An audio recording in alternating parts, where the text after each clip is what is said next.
வசதி வாய்ப்பில் உச்சத்தை அடையும் ஜாதகம் எது? ஜாதகத்துல சில ஜாதகருக்கு வசதி வாய்ப்புல உச்ச அடைகிறதுனான அமைப்பு இருக்கும். அது எப்படின்னு பார்த்தீங்கன்னா, லக்னம் 2, 4, 10 எந்த பாவம் 2, 4, 10ஓட தொடர்பு இருக்கோ, அந்த பாவ ரீதியா அவங்க தொழிலோ, வேலையோ செஞ்சா அவங்க வருமானத்துல, வசதி வாய்ப்புல உச்சம் அடைவாங்க. பொதுவா பார்த்தீங்கன்னா, அவங்களுக்கு 4ஆம் பாவம் 3, 12 தொடர்போ, இல்ல 4ஆம் பாவம் 3, 11 தொடர்போ, லக்னம் 5, 9 தொடர்போ, அப்படிலாம் அவங்களுக்கு இருந்ததுன்னா, அவங்க பணத்த விரயம் தான் பண்ணுவாங்க. பொருளா வாங்கி வேஸ்ட் பண்ணுவாங்க.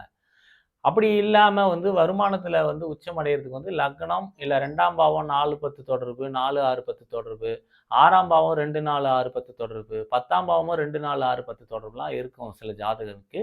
அந்த பர்ட்டிகுலர் கிரகமும் உச்சம் அடைந்து அதோட தசாபுத்திகளும் நடந்ததென்றால், அவங்க ஃபினான்ஷியலா பெரிய லெவல்ல ரீச் ஆயிடுவாங்க. ஆனா அவங்களுக்கு பெர்சனல் லைஃப் அவ்வளவு சிறப்பா இருக்காது. அதையும் நம்ம தெரிஞ்சுக்கணும். இப்போ என்னோட வீடியோ எல்லாருக்கும் பிடிச்சிருக்கும்னு நினைக்கிறேன். தொடர்ந்து என்னோட வீடியோ பாருங்க, ஷேர் பண்ணுங்க, சப்ஸ்கிரைப் பண்ணுங்க. அப்பதான் நான் போடுற எஃபோர்ட் உங்களுக்கு ரீச் ஆகும். நன்றி, வணக்கம்.